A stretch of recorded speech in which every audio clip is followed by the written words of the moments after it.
Gravando. Vamos. Então, bom dia a todas, bom dia a todos. Muito obrigado por estar aqui.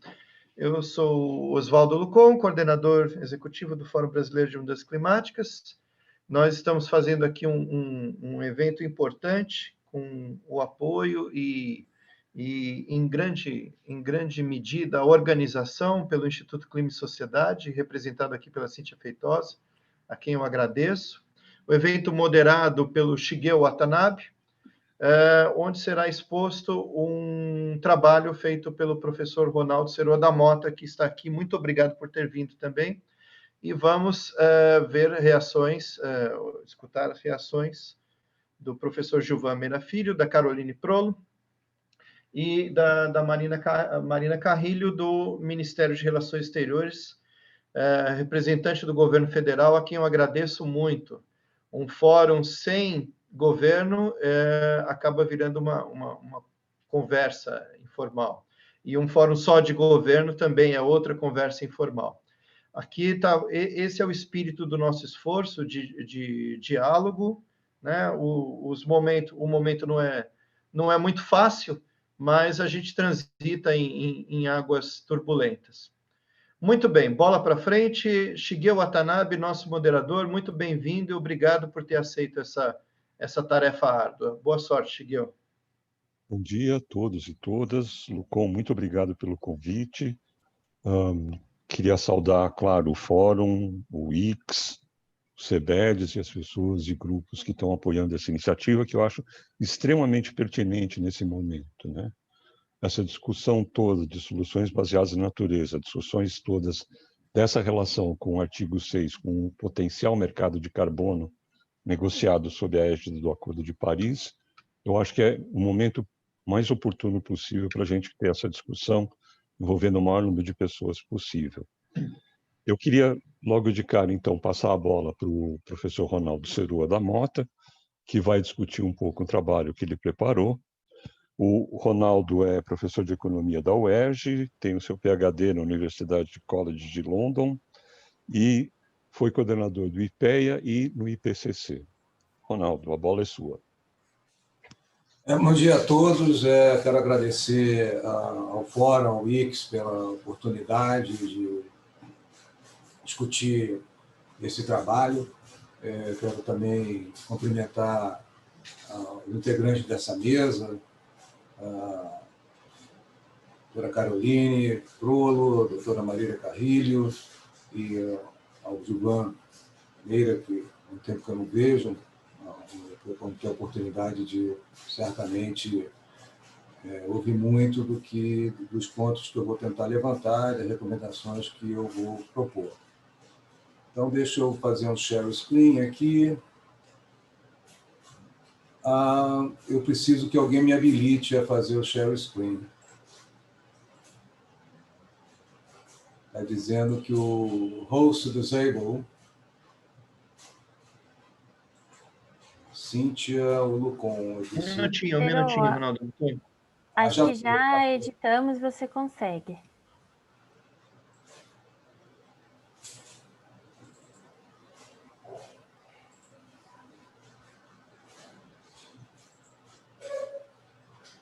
Muito obrigado.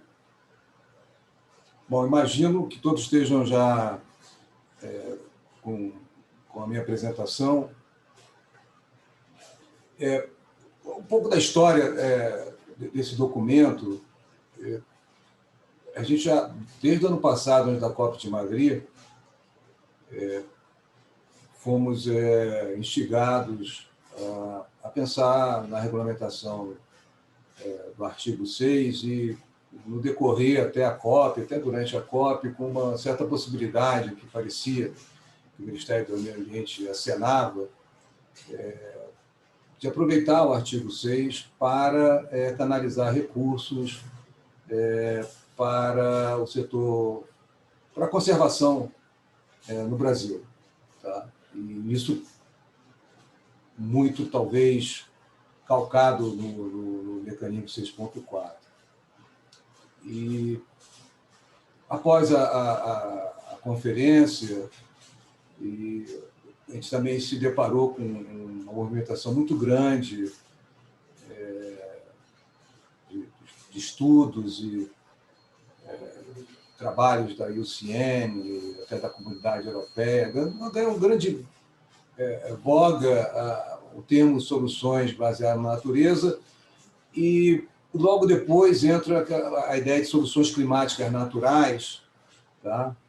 Muito motivadas pelo relatório do IPCC, que fala sobre land use, e que dava muita ênfase às emissões negativas que pudessem vir da parte de conservação, tá? E da parte de restauração, reflorestamento. Tá? E também, paralelamente, sai um trabalho que ficou muito badalado, do Briscoe et al., que faz o Potential Supply de Soluções Climáticas Naturais, e vem com um número até maior do que do IPCC. Tá? E como ele faz uma distribuição por países, e o Brasil se destaca, né? E isso seguido de um outro documento, isso está acontecendo ao mesmo tempo, o Partha Dasgupta, que é um dos economistas mais famosos, sempre um candidato a Nobel, e na área de economia do meio ambiente, trabalha há 30 anos nesse setor, e está escrevendo um report, mas a primeira parte do report ele coloca como soluções climáticas baseadas na natureza como um driver muito importante na transição de baixo carbono. Então, havia o interesse de a gente entender, olha, tem um clamor por soluções baseadas na natureza, e a gente sabia que tinha uma discussão de soluções baseadas na natureza muito dentro da Convenção da Biodiversidade como resiliência climática, mas, num certo momento, ela ganha um grande impulso como mitigação, né? E que ela toma um outro nome, que isso nada representa, depois a gente vai tentar destrinchar o que é isso, soluções climáticas naturais. Tá? E tudo com missão negativa e com uma contribuição necessária para essa trajetória de 1,5 graus. Tá? A gente sabe que aí tem uma discussão por que isso é tão importante, tão bom, e não fazem. Né? A gente sabe que os recursos que colocados nessas soluções são muito pequenos em relação ao resto, são recursos públicos, na maioria das vezes, tá? O setor financeiro ainda não tem instrumentos para viabilizar isso. Até essas soluções dentro dos marcos regulatórios ambientais e climáticos não aparecem dessa forma, tem algumas pontas, alguns cantos aí que não traduzem bem uma ação integrada para esse tipo de ações. Tá? E essas ações são um pouco diferentes. Tem a ação de conservação, desmatamento evitado, restauração, reflorestamento, inclusive manejo de solo agrícola e pastagem. E todas elas têm um grau distinto de risco, permanência e vazamento, e principalmente de impactos sociais e ambientais não climáticos. Tá? Então, não é uma coisa uniforme. Tá? Quando a gente fala de conservação, né, de REDD+, tá, a gente sabe que pagamentos por resultados, dentro do próprio acordo, ele é um instrumento de financiamento bastante flexível, né, porque você recebe um recurso por doação e o seu papel é garantir os resultados. Você recebe um resultado passado e você investe nisso para manter essa trajetória de bons resultados.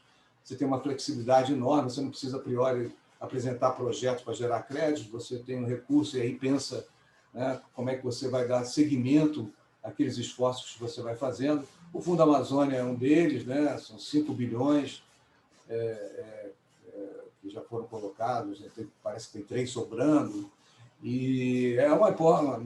O pagamento de resultado é uma fonte importantíssima. Nós vamos ver que isso 5 vezes um ano de mercado voluntário. Quer dizer, e principalmente agora que você pode atrair empresas com metas de neutralização, em particular as petroleiras, você pode ampliar esse tipo de aporte, né, de doações. E mais ainda, né, na reunião de ontem do governador, nós temos uma institucionalidade já subnacional que esse fundo pode ganhar essa articulação.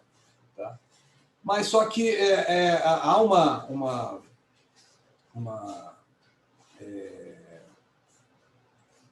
expectativa, né, que no futuro nós teremos uma fonte de recurso dos mercados de carbono. Hoje, esse trabalho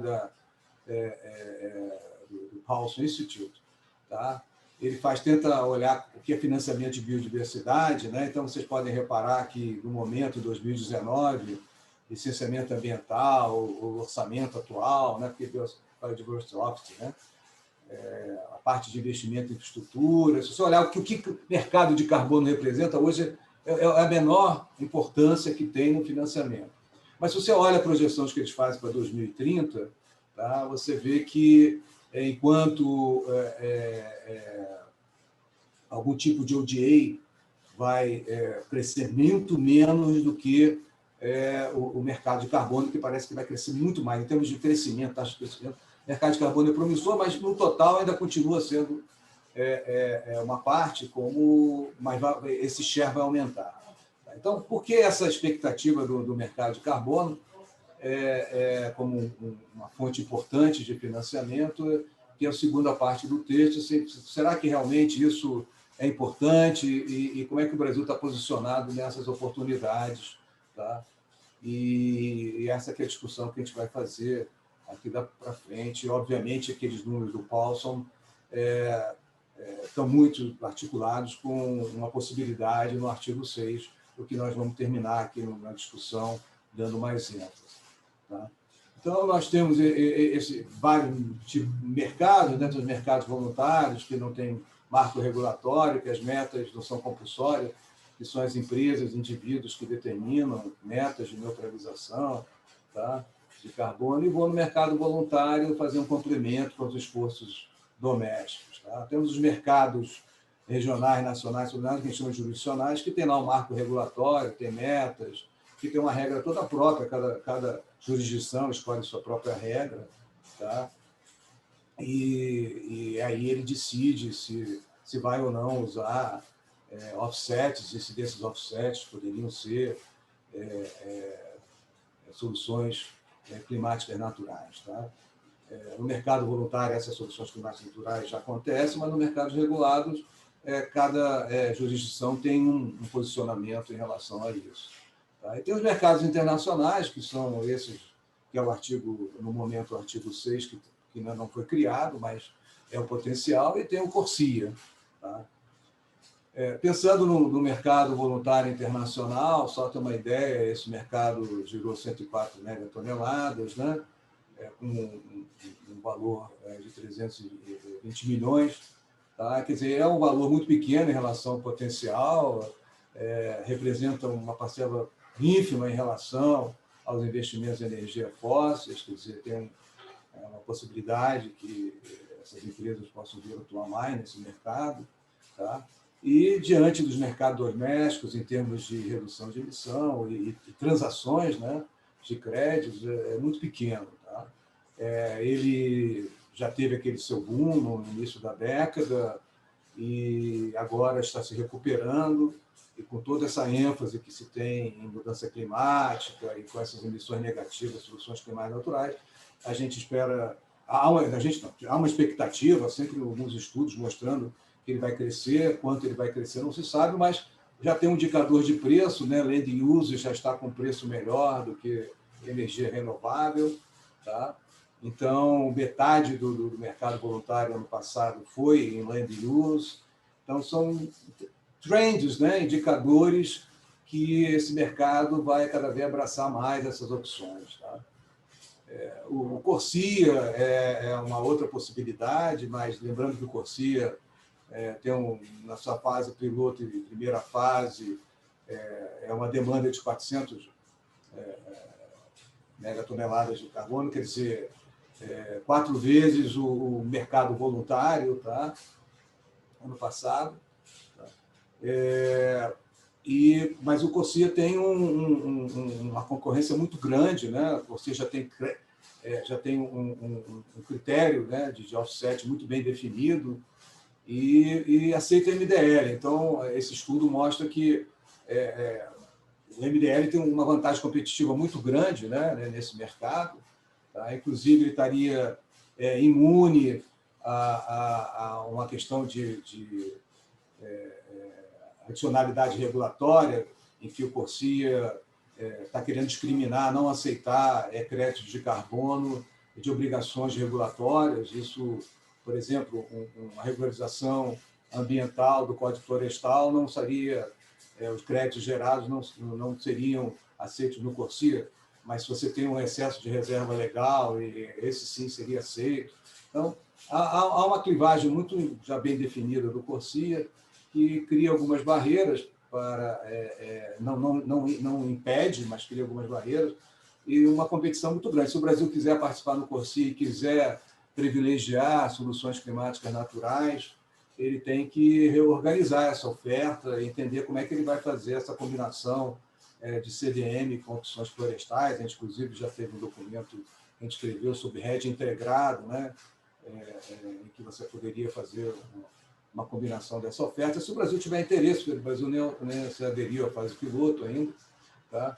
A China, por exemplo, está criando um programa próprio para criar uma oferta específica do Corsia, que talvez estejam pensando mais lá na frente, né, de criar um nicho de mercado, uma qualidade de crédito para atuar nas fases seguintes, que serão mais importantes ainda em termos de demanda. Tá? Nós não temos ainda essa estratégia que eu saiba bem definida. Tá? Os mercados jurisdicionais, eles movimentam muito, aceitam muitos offsets, eles têm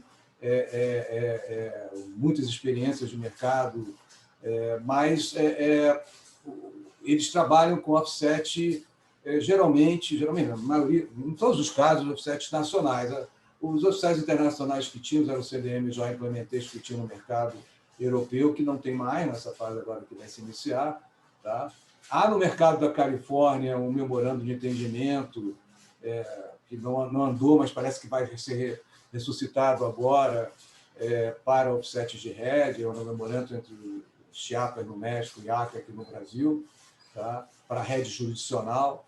Tá? Mas, de qualquer forma, os mercados jurisdicionais serão importantes para créditos nacionais de soluções baseadas na natureza. Isso vai ser importante, inclusive, se as propostas de mercado no Brasil agora, do PNR e do CBED, forem à frente, né, como o Ministério da Economia está dizendo que vai, você teria lá uma demanda, não uma demanda muito grande, porque no momento está se pensando só criar um cap and trade para a indústria, e aí você teria, se você pensar nas emissões da indústria, essa redução, na primeira fase, claro, nas fases seguintes pode aumentar, na primeira fase, uma redução de 10%, com limite de offset, vai ter 5 megatoneladas ali. Então, vai de novo você precisar organizar essa oferta para esse mercado, mas é uma outra possibilidade, mas continua sendo algo bem restrito. Então, nós vamos para o artigo 6.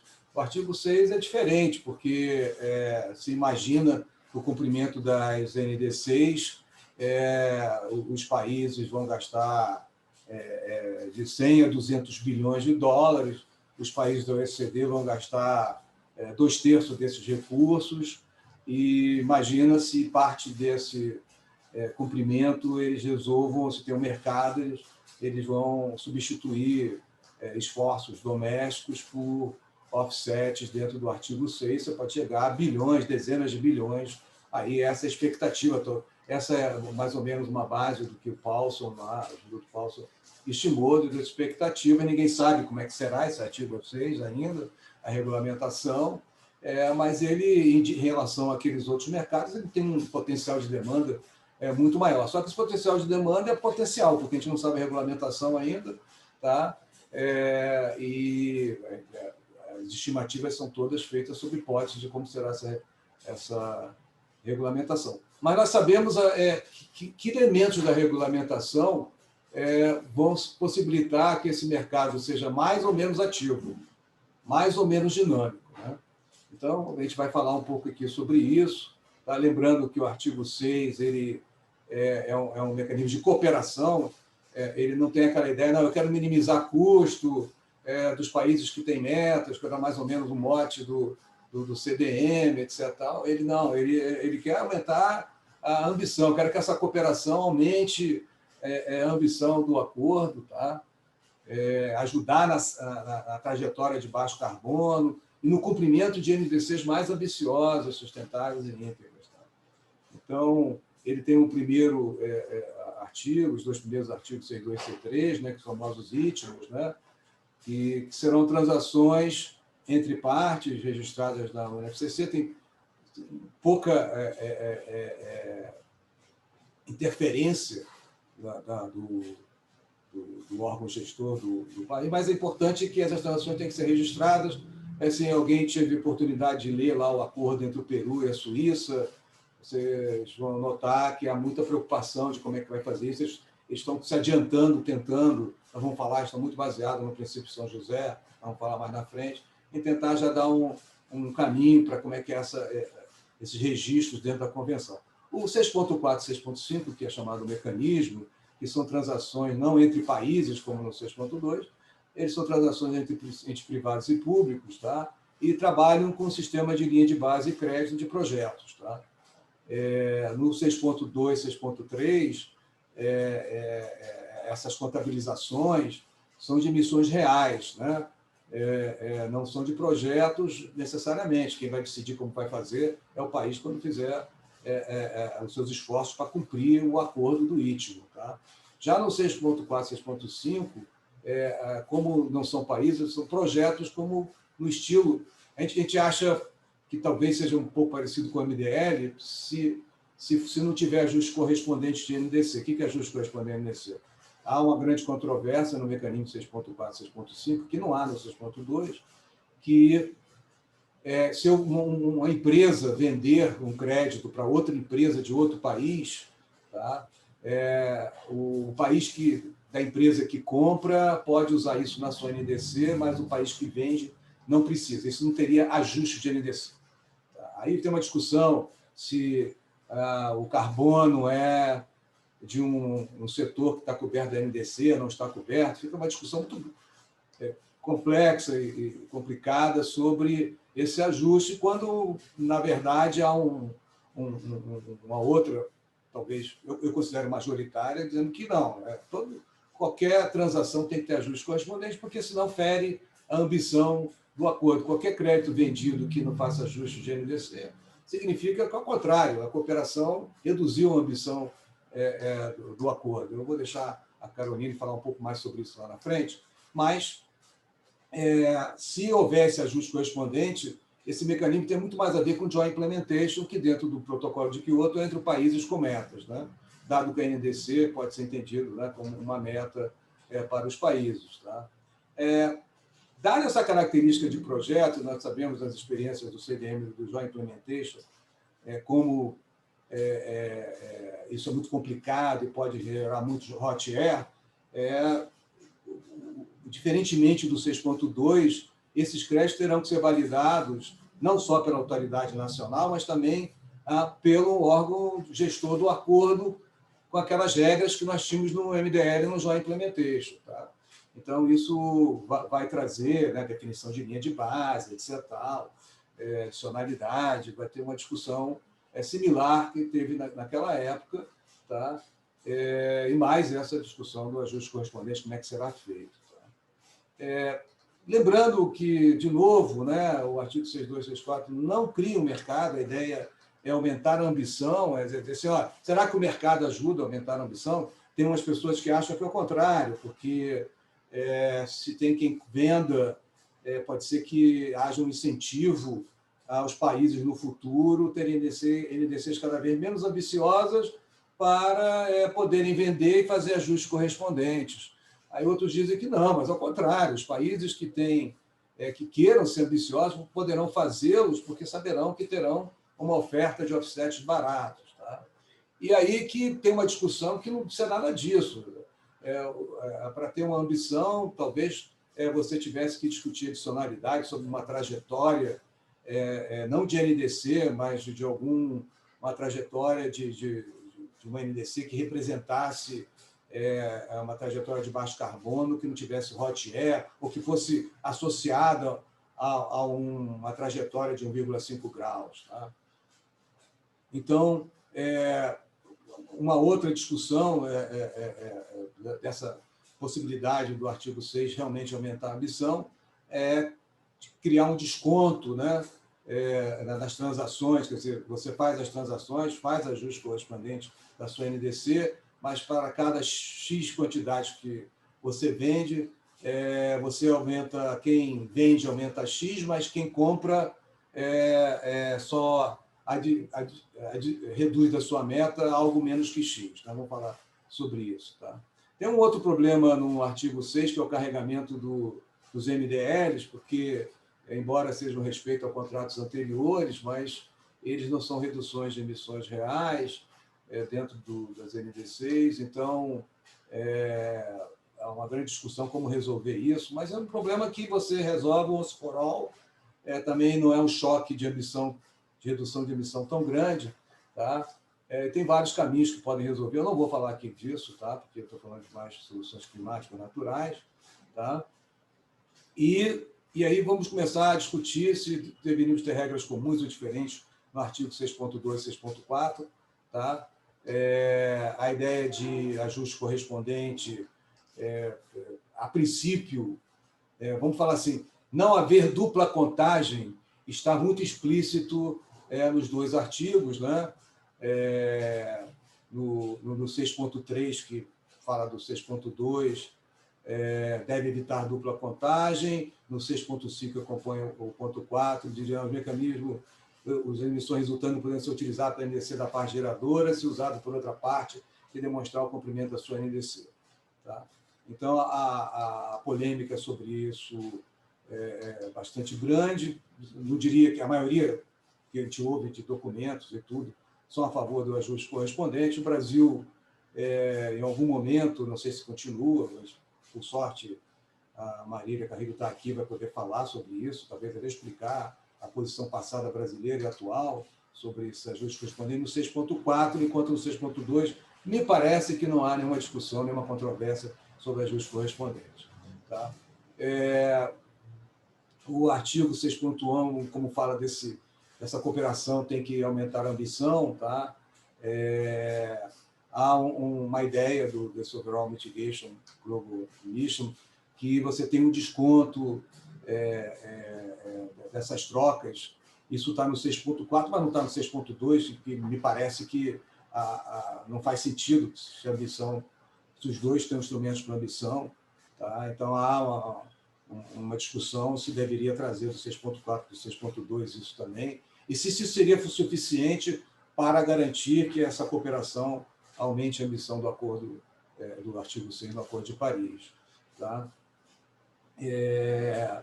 Então, o princípio, lembrar que a adicionalidade dentro do artigo 6, se houver ajuste correspondente, significa que eu não deveria, a princípio, discutir, porque se um país vender alguma coisa, ele vai ter que adicionar a sua NDC, quer dizer, aumentar a sua ambição, então aquele país deve ter uma governança climática suficiente para saber se deve fazer isso ou não. Tá? Então, no caso aqui, a adicionalidade é em relação à NDC com os ajustes correspondentes. Tá? Aí, aquela discussão que eu coloquei para vocês já, é que você pode ter NDCs como voluntárias, com bases infladas, com hot air, e qual é o efeito dinâmico disso, aquela discussão que eu já fiz antes. Tá? Não vejo, é bom que talvez a Marília possa dizer se isso estava na mesa da discussão em Madrid, eu vejo essa conversa assim, muito mais entre documentos de acadêmicos da sociedade civil preocupados com a integridade climática do acordo vis-à-vis esses mecanismos de mercado. Lembrando que há um grupo que acha que não deve ter nem mecanismo de mercado, como eu falei, dentro do Acordo de Paris, por esse risco dinâmico de você incentivar NDCs menos ambiciosos, etc. Tá?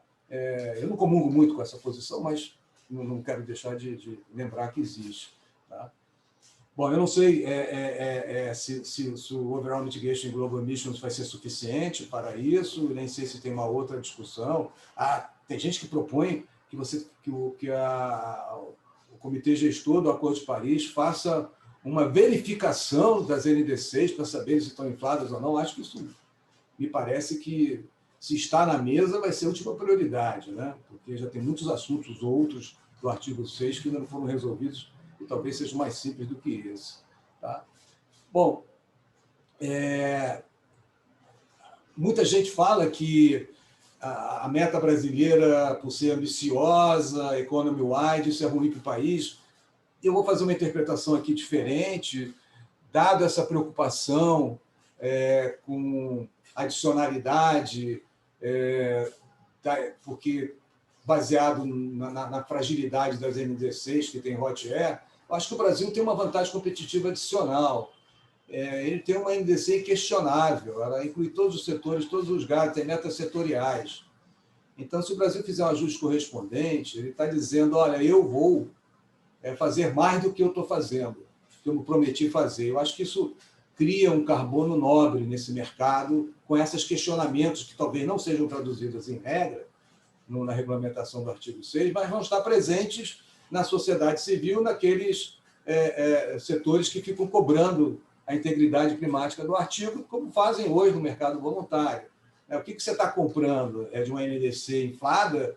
Poxa, uma empresa, estou falando particularmente no 6.4, que são troca entre empresas, então isso vai ser muito importante para o Brasil. Eu acho que aumenta a competitividade do Brasil, tá? Fomenta a nossa trajetória de baixo carbono e preserva a nossa imagem de integridade ambiental. Tá? Então, eu acho que a oportunidade do Brasil no artigo 6.4 é com ajuste correspondente. Não seria sem ajuste correspondente. Eu acho que, embora sem ajuste correspondente a gente possa ter uma liberdade enorme regulatória, todo mundo vende, fica como se fosse mercado voluntário, né? Mas isso diminui o esforço da governança climática, não precisa decidir quem que pode vender, porque o 6.4 significa que uma empresa tem uma decisão de vender, mas tem que ter autoridade nacional, a governança climática, vai ter que dizer, eu acho que isso não, isso aqui eu vou guardar para mim, isso aqui você vende porque a gente não vai fazer isso tão cedo, porque é caro, mas tem gente querendo pagar, então aí é win-win, mas eu vou ter que ter esse screening, né? E é importante que a gente tenha uma governança climática para o 6.4. Agora, se a gente deixar liberar sem ajuste correspondente, eu não acredito que essa demanda que eu falei do artigo 6, que são os países ricos, que eles estarão interessados em créditos, mesmo que o artigo 6 assim regulamente, em créditos que eles serão chamados a dizer que estão, agora eles inflando as NDCs deles com créditos sem ajuste correspondente. Eu não acredito nem que as empresas, talvez as grandes empresas, queiram isso. Tá? Então, eu acho que isso, além disso, tem um spillover que vai colocando mais em xeque ainda a nossa integridade de política climática ambiental e pode até traduzir de novo, como está acontecendo agora a questão de floresta, para a competitividade das nossas exportações. Tá? Tem um problema também que a gente toca muito, já que está falando de soluções climáticas naturais, que é um problema que sempre existiu. O Gilvan deve lembrar que, na época do MDL, ele fazia questão de dizer, não, olha, desmatamento evitado, todo mundo queria usar o MDL como financiamento, desmatamento evitado, o Gilvan era muito claro, não, de jeito nenhum. Isso tem problemas de permanência, vazamento, a Greenpeace, WWF também internacionais, os nacionais tinham uma posição um pouco mais diferente. Não, e o MDL não fez, acabou a convenção não aceitando. Tá? Então, isso é uma questão que volta agora, a gente vai aceitar isso no 6.4, que não seja um head jurisdicional, né? Algum sistema jurisdicional que mitigue riscos de permanência e vazamento para dar integridade. Tá? No contrato, você pode colocar lá um adicional, mas no final, e não acontece, você tem um desconto, mas não funciona em termos de clima, em termos de ambição do próprio acordo. Então, a gente tem uma certa dificuldade de entender projetos no 6.4 que não estejam dentro do arcabouço jurisdicional. Então, a gente acha que, se há uma ideia, se o Floresta Mais é um começo para isso, via projeto, para chegar no 6.4, a gente acha que esse caminho tem que ter um head jurisdicional aí no meio do caminho. Tá? No artigo 6.2, por outro lado, eu acho que, como são transações entre países e a governança climática do país vai ter que se manifestar, assinar os acordos, né? Eu acho que tem uma oportunidade, talvez, aí, muito mais fácil de incluir uma proposta judicial, não só para a parte de floresta, mas a parte de agricultura também, tá? Eu acho que isso tem um apelo muito grande, porque depois a gestão por projeto será interna, não será de iniciativas individuais de empresas, mas depois eu posso criar um pacote de Ítimo, onde eu reúno vários projetos aqui dentro do país, vejo como é que eles conversam, integro eles, crio um share proceedings entre eles, aí crio um pacote de Ítimo, e aí eu vou tentar procurar uma demanda para isso, e aí eu misturar carbono florestal com carbono não florestal, isso para o Brasil é muito importante, porque a princípio a gente tem vantagem competitiva dos dois, tá? Se é alguma coisa parecida com o que o Peru fez com a Suíça agora, sim, mas eles não especificaram ainda qual é o pacote deles, definiram lá a quantidade de 40 megatons, etc. Mas não, eles vão trabalhar agora esse pacote. Eu acho que o Ítimo tem essa possibilidade de você trabalhar com questão jurisdicional e você evitar que o projeto seja um mecanismo de transação, mas o projeto seja algo que, como no pagamento por resultado, eu vou decidir internamente que projetos que vão compor esse pacote.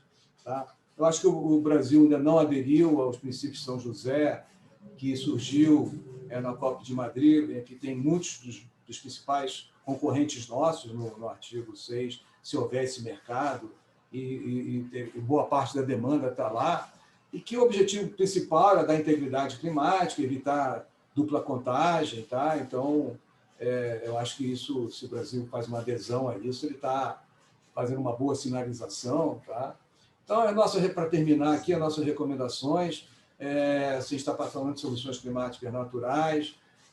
A primeira coisa é a gente não esquecer que pagamentos por resultado, como o Fundo Amazônia, continuam sendo importantes. Se a gente quiser atuar no CORSIA, temos que organizar essa oferta, e talvez seja uma oportunidade também de fazer, como no Ítimo, uma combinação de carbono florestal não florestal. Essa adesão aos princípios de São José, pensar se realmente essa posição contrária, se é que ainda existe, eu não sei, lembrando que não é desse governo, já é do governo passado, tá? De ajuste correspondente no 6.4, se realmente isso é uma opção que vai nos dar vantagens competitivas e de integridade, tá? E pensar se não seria o caso de direcionar nossos esforços no artigo 6 mais para o 6.2. Tá? Mas só lembrando que a gente não vai conseguir, independente se tudo acontecer no artigo 6, se em Glasgow resolver isso tudo, a gente não vai conseguir participar se a gente não organizar a nossa governança climática ambiental, em particular o sistema de relato e monitoramento de emissões. Quer dizer, só para pegar, eu sei que o exemplo de Peru e Suíça é um só, e muitos outros vão aparecer, mas é emblemático, porque é o primeiro, e o que o Peru fez? Primeiro, o sistema de relato. Eu acho que, aliás, para funcionar o Brasil entrar em qualquer mercado, ele tem que começar a pensar nisso. Tá? Inclusive no mercado doméstico, vai ter que pensar nisso. Isso é uma condição sine qua non, nós temos que estar muito preocupados com isso. Tá? A segunda preocupação é a gente definir como é que a gente um padrão offset brasileiro. Tá? A gente tem que ter um programa de offset aqui no Brasil que tenha regras, tá? Que a gente entenda que podem ser regras que já existem, mas que estão adequadas ao que nós queremos aqui em termos de integridade e ajustadas aos parâmetros que nós percebemos do nosso território, que são importantes, em particular na parte de conservação e agricultura. Tá? Então, esse é um passo que, independente de como o mercado vai funcionar, são as bases para você dar credibilidade, você dar noção, né, de integridade para qualquer atuação que você tiver em qualquer mercado, seja por si, mercado nacional, do artigo 6. Tá? Obviamente que garantir a institucionalidade dos órgãos ambientais, fomentar a participação da sociedade civil, como está sendo feito agora, né? Eu falei desse criar esse protocolo de certificação, que é essa parte de offset, né? E nas soluções climáticas naturais, a estratégia nacional do RED tem que se decidir se esse ajuste correspondente existe ou não, que no momento ela proíbe, né? Tanto é que o Floresta Mais sai com essa restrição muito clara, tá? E acelerar a implementação do mercado doméstico brasileiro com o uso de offset. Tá? Eu teria outras questões para colocar, que eu gostaria de ouvir do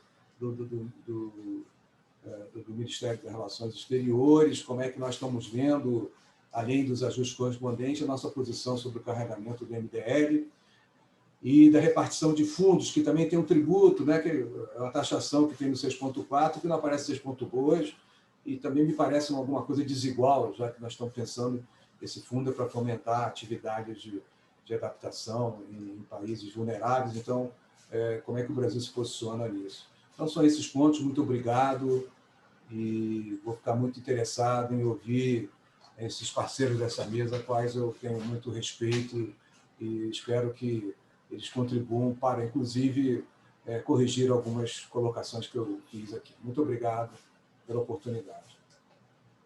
Obrigado, Ronaldo. Eu acho que a lista de compras de provocações está bastante grande. Vamos ver como é que os nossos debatedores vão se ver com isso. Eu queria chamar agora a Carolina. A Carolina chefia o Departamento de Direito Ambiental do Escritório de Advocacia da Stott Forbes.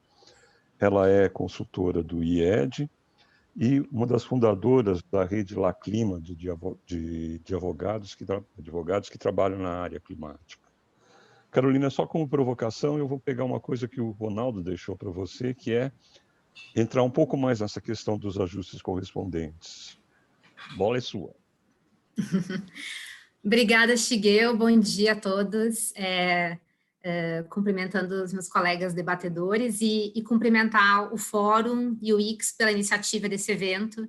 Eu acho extremamente importante a gente discutir mais as questões internacionais do Acordo de Paris, das negociações da ONU de mudanças climáticas, porque tem um impacto enorme na nossa economia, nas decisões que são tomadas aqui no país, e acho que a gente precisa entender bem para poder se articular e também colaborar nesse processo de negociações lá. Então, acho que essa aqui é uma oportunidade enorme, o fórum acho que é o lugar para isso acontecer. Eu entendo que essas questões são super técnicas, né? Esse ambiente das negociações internacionais, ele é meio excludente por todos os jargões, a dificuldade de acompanhar, são tantos temas de negociação, eu entendo como isso é difícil, e vou tentar aqui, então, na medida do possível, ser bem didática, evitar jargões aí para que todo mundo possa acompanhar essa discussão. Começando pela discussão dos ajustes correspondentes, né, que acho que é mais uma palavrinha aí que é repetida e provavelmente difícil de as pessoas assimilarem isso, né? Mas eu queria, antes de entrar nesse ponto, só talvez fazer uma observação, e aí cumprimentando o Ronaldo Serô pelo excelente trabalho que fez com essa publicação, trazer aqui uma reflexão para contar a história da situação, de como a gente chegou até aqui, essa discussão dos ajustes correspondentes. E me parece que essa narrativa começa por a gente comparar a situação antes e depois, em termos de mercados de carbono, de negociações internacionais. Acho que é importante que fique claro para todo mundo que a gente está vivendo agora a era do Acordo de Paris, certo? A gente, até pouco tempo atrás, até antes de 2015, ainda estava mais, talvez, sujeito aqui no Brasil ao Protocolo de Kyoto, que é um outro instrumento dentro da Convenção Quadro da ONU de Mudanças Climáticas de 1992, né? Então, houve a convenção, que é esse contrato guarda-chuva, vamos dizer assim, essa convenção super abrangente, e depois, na sequência dela, para implementar ações mais concretas, veio o Protocolo de Kyoto. O Protocolo de Kyoto, ele teve períodos de compromisso específicos, pelos quais os países desenvolvidos tinham obrigações de redução de emissões de gases de efeito estufa. Obrigações muito específicas, ou melhor, quantificadas, bem limitadas exatamente a quantidade de emissões que eles poderiam gerar por um determinado período. Isso foi feito com períodos de compromisso, né? Um primeiro período de 2008 a 2012, e um outro, 2009 a 2012, e um outro que deveria ser de 2013 a 2020, mas acabou que não foi ratificado em tempo, foi ratificado pelos países só agora, mais recentemente. Mas o meu ponto é o seguinte: no contexto do Protocolo de Kyoto, quem tinha metas de redução de emissões de gases de efeito estufa eram os países desenvolvidos. Isso exclui o Brasil. O Brasil está entre os países em desenvolvimento, nesse ambiente aí das negociações internacionais, assim como a China, a Índia, a Coreia do Sul. Com o Acordo de Paris, a gente tem uma ótica diferente de obrigações. A partir de 2015, todos os países, obviamente os países que depois, os que assinaram o Acordo de Paris e ratificaram ele pelos seus governos internamente, que hoje a gente deve estar falando de praticamente quase todos os países da Convenção, acho que deve estar em mais de 190. Todos os países hoje, desde o Acordo de Paris, têm uma obrigação legal de ter uma meta. Essa meta é a chamada NDC, Contribuição Nacionalmente Determinada, em inglês é Nationally Determined Contribution, e aí ficou a sigla NDC. Então, todos os países precisam ter uma NDC. O Brasil precisa ter uma NDC, essa NDC tem que ser revisada. Ou seja, diferentemente do protocolo de Kyoto, hoje todo mundo tem metas, né? Hoje, todos os países signatários do Acordo de Paris são regulados pelo Acordo de Paris. Por que essa é uma distinção importante? Porque no protocolo de Kyoto, como eu falei, a gente tinha países desenvolvidos com obrigações de reduzir as suas emissões, com metas, né? E países em desenvolvimento não tinham essas metas. Então, os instrumentos de mercado do protocolo de Kyoto, eles refletiam essa realidade. A realidade de que somente os países desenvolvidos precisavam reportar o cumprimento das suas metas, certo? E eles podiam fazer isso por instrumentos de mercado, e inclusive podiam fazer isso de forma cooperativa com países em desenvolvimento, como o Brasil. Só que naquele contexto, o Brasil era um mero gerador de créditos. Fazia isso por meio de projetos que demonstrassem que haveria uma redução de emissões com base numa projeção e uma linha de base. Essa diferença disso resultava uma redução de emissões certificadas que os países desenvolvidos podiam usar para cumprir suas obrigações do protocolo de Kyoto. Nesse contexto, o Brasil não tinha meta nenhuma. Com o Acordo de Paris, o Brasil tem meta. Todos os países têm meta. Então, naturalmente, fazer negócios e transações de resultados de emissões de gases de efeito estufa evitadas, isso precisa ser refletido nas metas dos países. Esse ajuste de contas é o que a gente chama de ajustes correspondentes, essa palavrinha mágica. E aí, nesse contexto, vocês podem perceber que se todo mundo tem metas, se todo mundo é regulado pelo Acordo de Paris, todo mundo precisa prestar contas do que faz, que tem um impacto de redução de emissões de gases de efeito estufa. E, principalmente, precisa fazer isso num contexto de um mercado, em que essas transferências estão acontecendo e alguém vai usar esse crédito, né, esse papel aí que evidencia que emissões foram cortadas, alguém vai usar isso para comprovar que cumpriu uma meta. Então, fazer ajustes correspondentes nada mais é que garantir que vai haver integridade nessa transação, que este país que está usando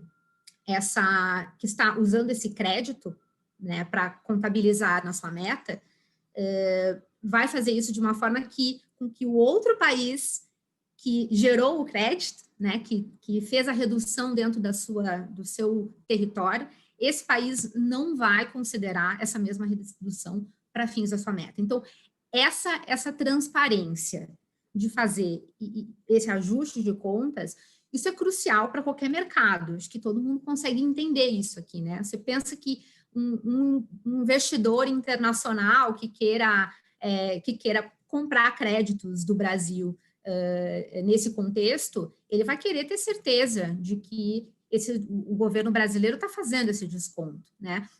Então, esse ajuste de contas, esse ajuste correspondente, ele faz todo sentido por causa dessa dinâmica, e talvez não fizesse sentido antes, na época do MDL, por causa do contexto específico daquele momento, né?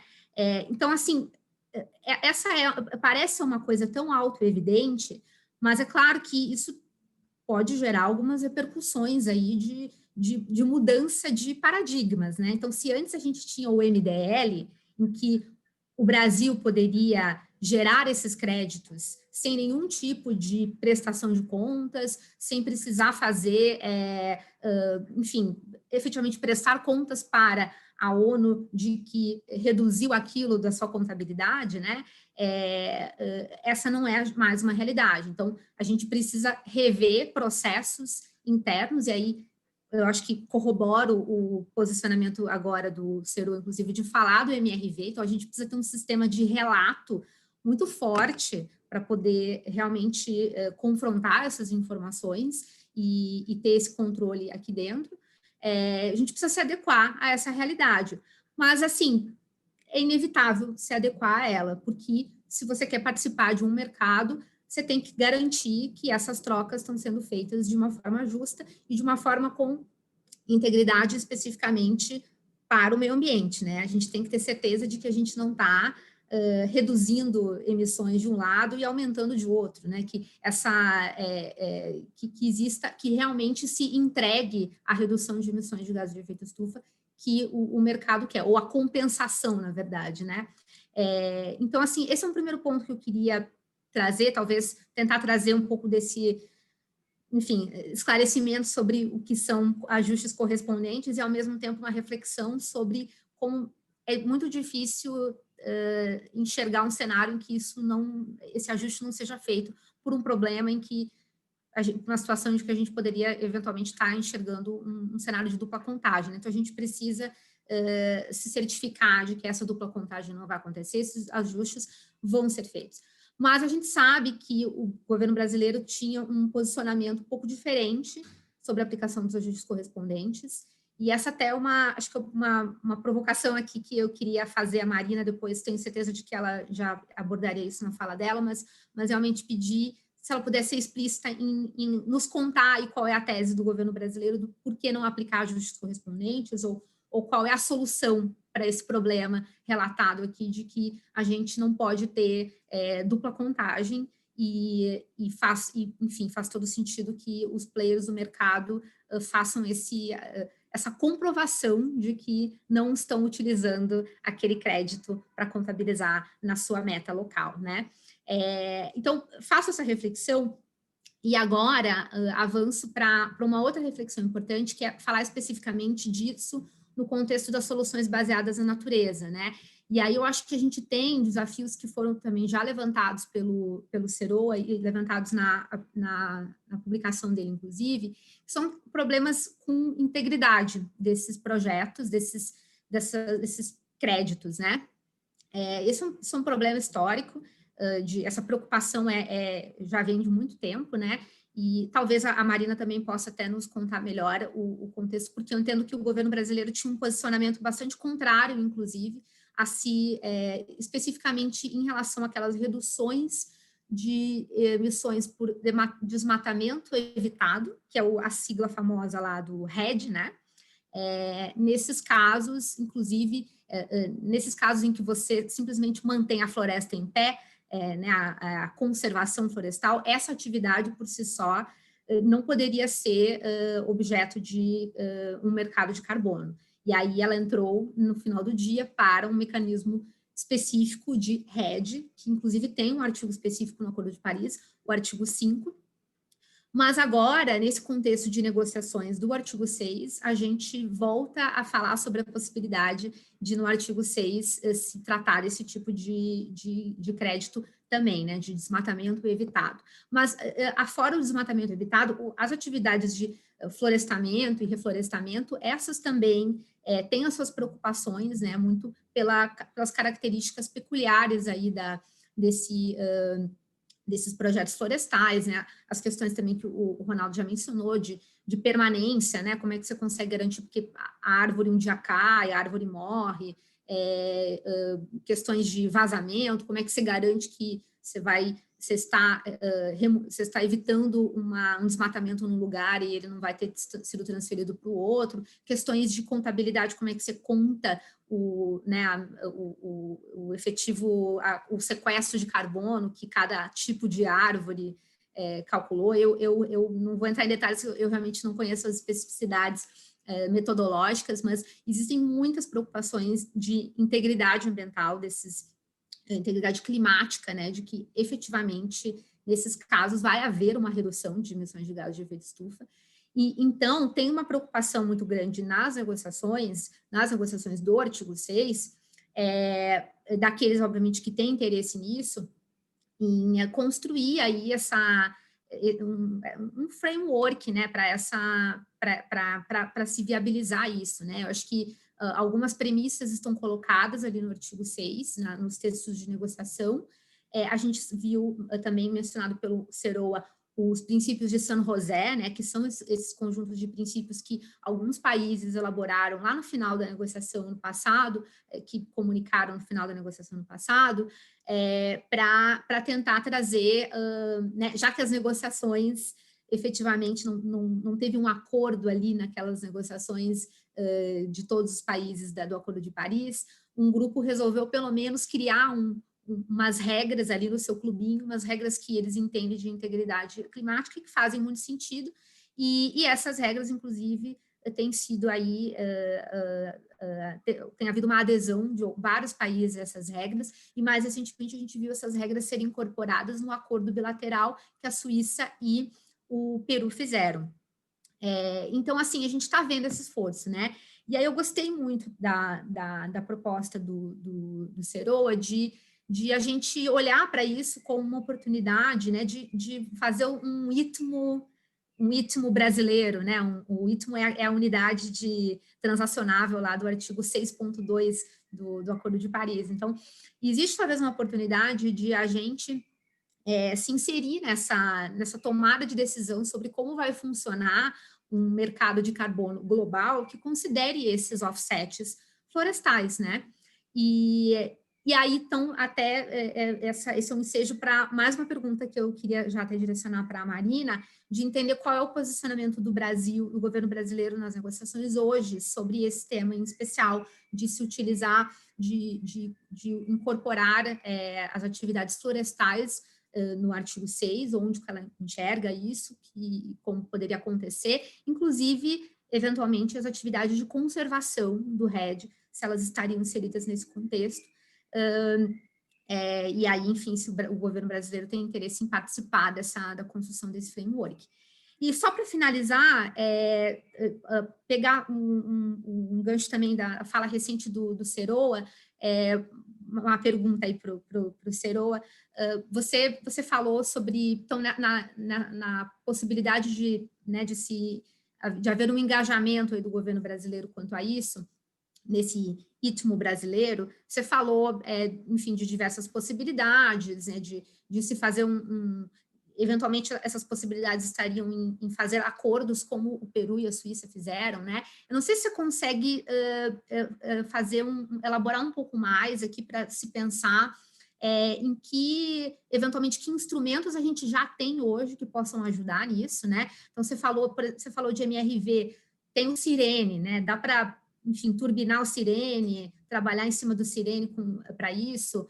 Em termos de REDD, a gente consegue trabalhar com o Floresta Mais Carbono, precisa construir algo totalmente novo. Aí estamos falando de se criar um programa nacional de redução de emissões de soluções baseadas na natureza, enfim. Eu também não tenho muita ideia, estou mais querendo fazer esse brainstorming aqui, usando o seu cérebro aí para essa discussão. É isso que eu tinha para dizer. Você ia já me cortar? Então... Eu estou um pouco aflito com o tempo, nós temos mais meia hora desse evento e duas pessoas muito importantes para conversar.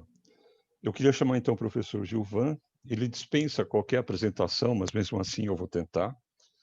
O professor Gilvan é engenheiro do ITA. Ele atualmente está trabalhando com o Instituto Tecnológico da Vale e também no Instituto de Estudos Avançados da USP. O professor Gilvan, no meu conceito, foi um dos caras que me explicou pela primeira vez o que era uma coisa contrafactual, que é a base de todos esses mecanismos de mercado de projetos. E eu queria aproveitar, pegar duas deixas do Seroa, professor Gilvan, e perguntar, primeiro, essa história do carbono florestal, que não tinha entrado na primeira fase de Kyoto, como que o senhor enxerga isso agora? E a segunda pergunta, que me parece uma coisa que é pouco explorada, mas eu queria ouvir da sua experiência também, que é o fato de se assinar um acordo, de se fechar o artigo 6 e definir um novo mecanismo, não obriga país nenhum a aceitar esses créditos que seriam gerados pelo 6.4. No entanto, a gente tem um reflexo quase que automático dizendo, bom, se fechar o 6.4, então todo mundo vai comprar crédito. Tem um passo mágico aí no meio que pouca gente está tocando. Eu queria que você abordasse isso um pouco, mesmo que se fosse da perspectiva lá de Kyoto. Quem poderia obrigar países a comprar os créditos de carbono brasileiros de um futuro 6.4? Professor Gilvan, a bola é sua.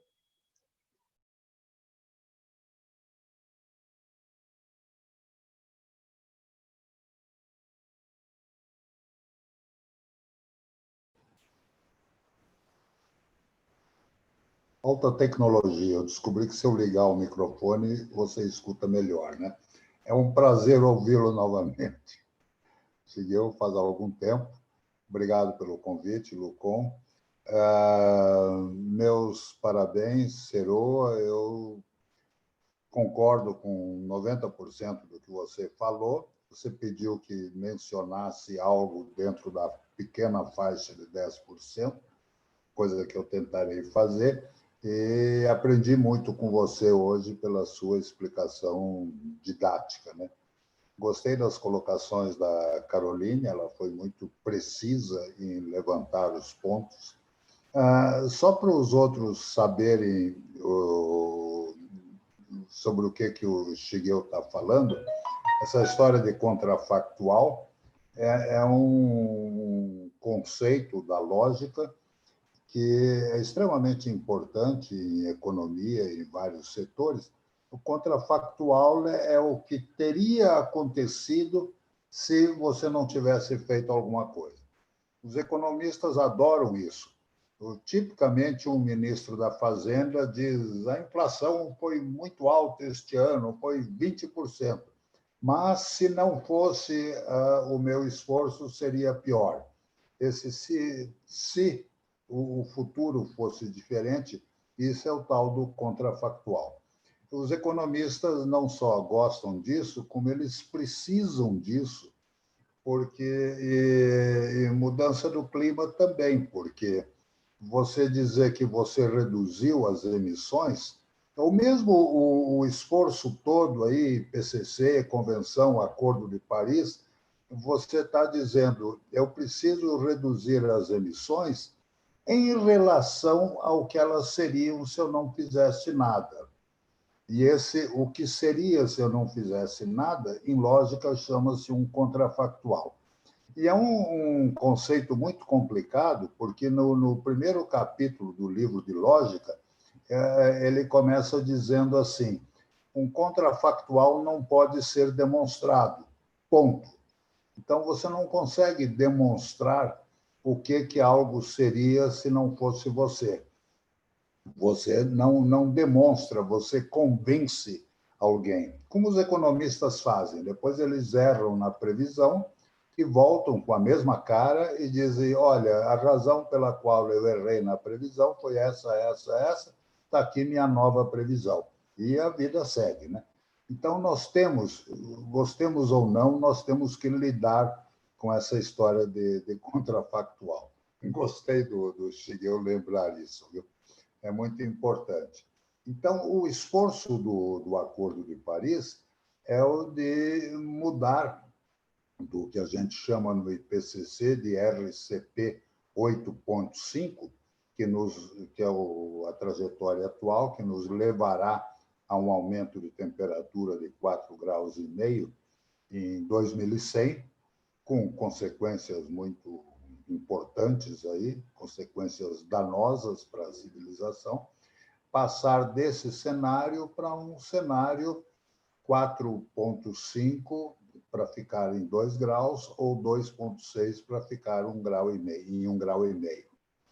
Para fazer isso, de novo, já que eu aprendo economia com o Ronaldo Serô, ele lembra que o Prêmio Nobel de Economia, de 1993, se não me engano, foi concedido a um inglês radicado em Chicago, chamado Ronald Coase, que metade do prêmio Nobel dele foi devido à demonstração de que o custo para a sociedade de uma regulação governamental ele é menor se você permitir o comércio das permissões. Isso aí gerou um sistema chamado Cap and Trade, que demonstradamente nos Estados Unidos reduziu o custo da redução das emissões de dióxido de enxofre, e esse sistema se procurou adaptar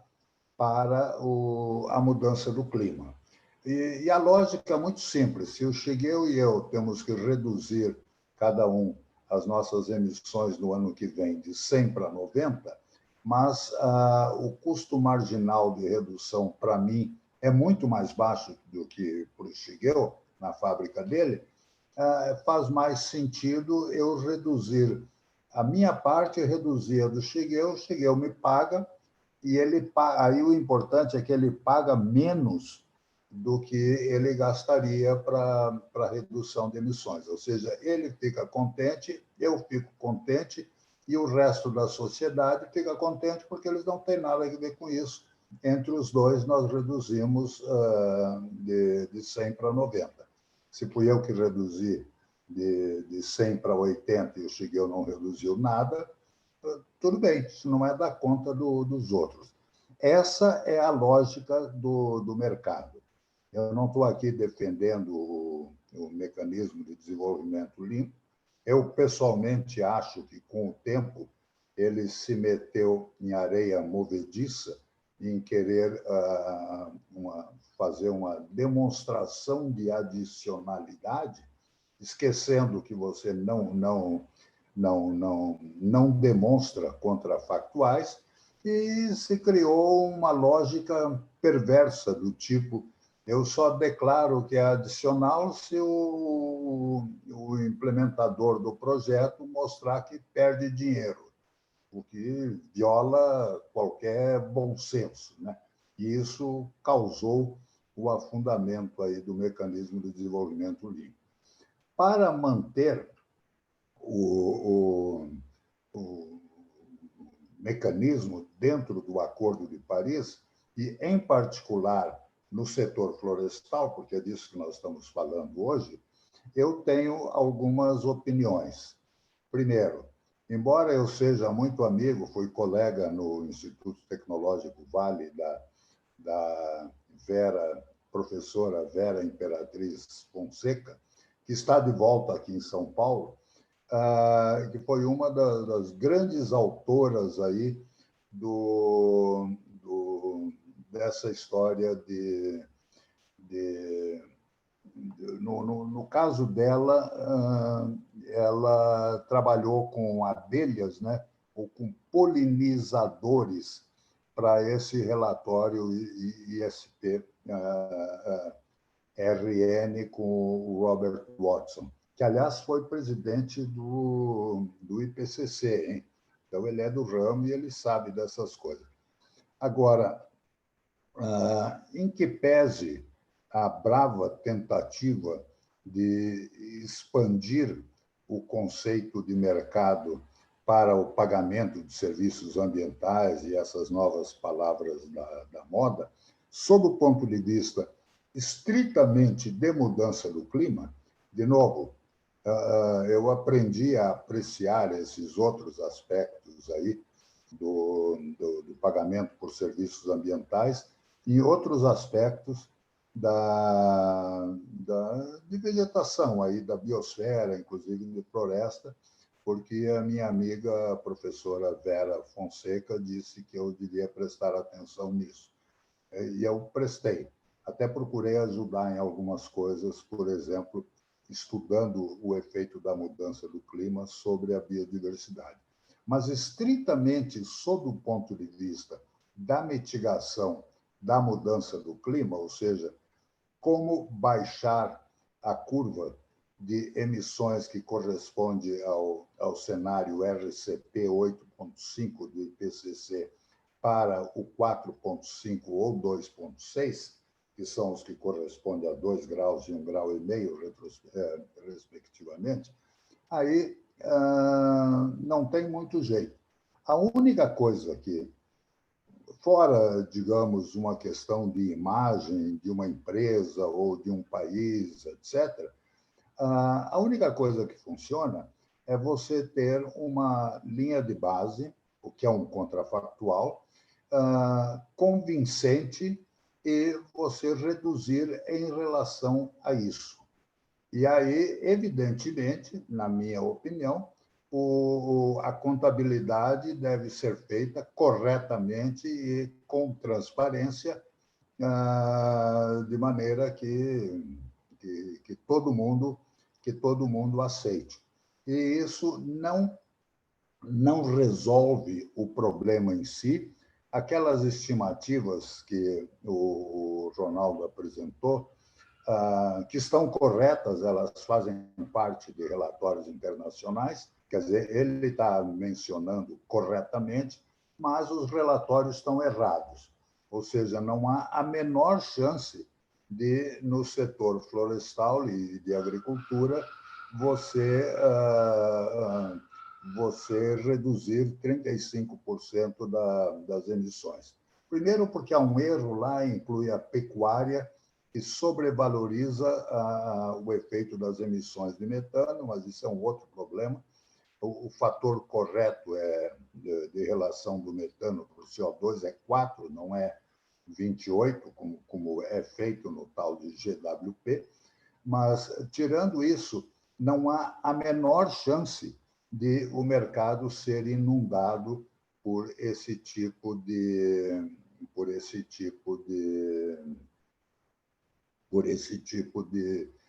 atividade. Então, em resumo, eu acho e espero que seja considerado na regulamentação do Acordo de Paris um sistema de mercado para a redução de emissões associadas ao desflorestamento ou à degradação florestal, que reduz só um pouquinho, né? Você corta só algumas árvores, mas isso seja limitado a isso. Usando um termo de economia, é um problema da diferença entre estoque e fluxo. A emissão é um fluxo, é uma variação, no caso do estoque de carbono da biosfera. Enquanto que a conservação florestal ela tem a ver com estoque. Você não pode misturar, são coisas que têm unidades diferentes. A convenção não ajuda, porque, aliás, nem o IPCC, porque o pessoal criou a mania de mencionar valores de emissão com as unidades erradas. O pessoal fala numa emissão de tantas toneladas de CO2. Não é, é tantas toneladas por ano. É um fluxo a emissão.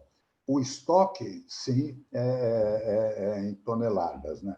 Mas, uma vez que essas coisas se acertem de uma forma limitada a este caso e com uma linha de base convincente, não demonstrável, porque isso não pode, mas que seja convincente, transparente e aberta, eu acho que não resolve todo o problema, mas ajuda a lidar com a mitigação.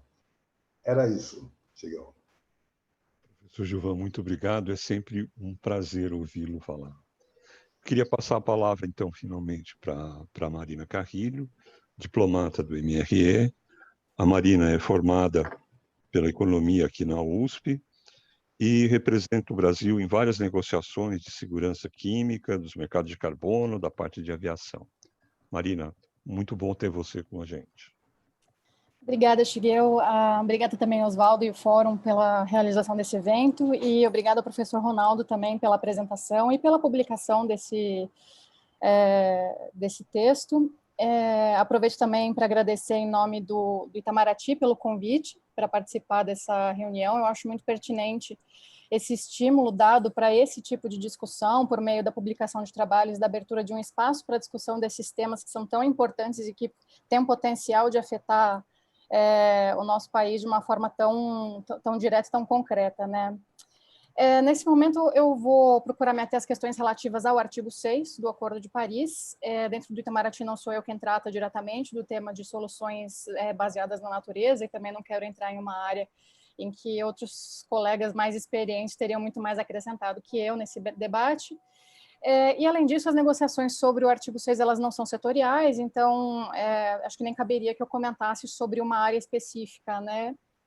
E sobre o artigo 6, eu tenho alguns comentários a fazer, um pouco em reação às perguntas feitas e também um pouco em reação ao que consta na publicação, né, que eu tive acesso, e os meus comentários eles vão muito mais na linha de esclarecer como estão os textos negociadores de um ponto de vista mais técnico, de quem está inserido nessa negociação, sem prejuízo, e meus comentários, óbvio, eles não são feitos em prejuízo do mérito e do valor, do esforço desse trabalho, dessa reflexão.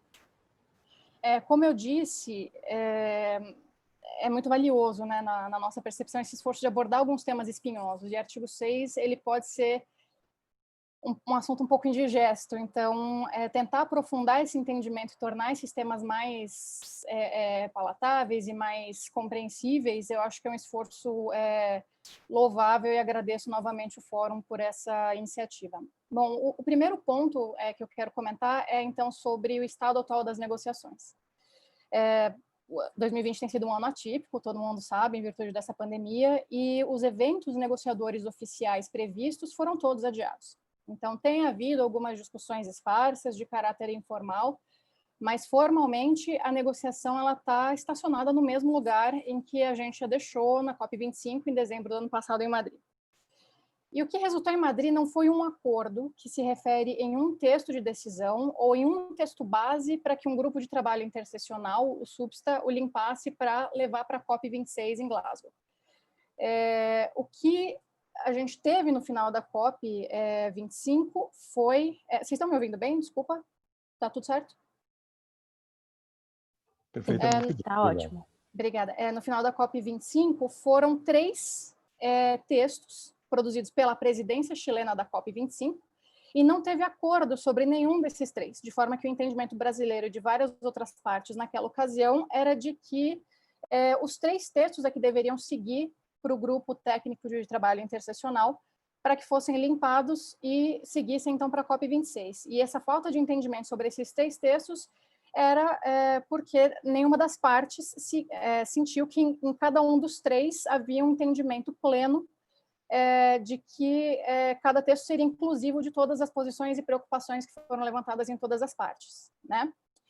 Esse impasse, então, que permanece em 3 textos negociadores, ele é reflexo da própria dinâmica do sistema multilateral, que ele deve ser, por princípio, inclusivo e representativo tanto quanto possível das ponderações levantadas pelas partes, e que, nesse momento, tem ainda preferências, expectativas e entendimentos muito diferentes sobre o que é o artigo 6 e os seus instrumentos.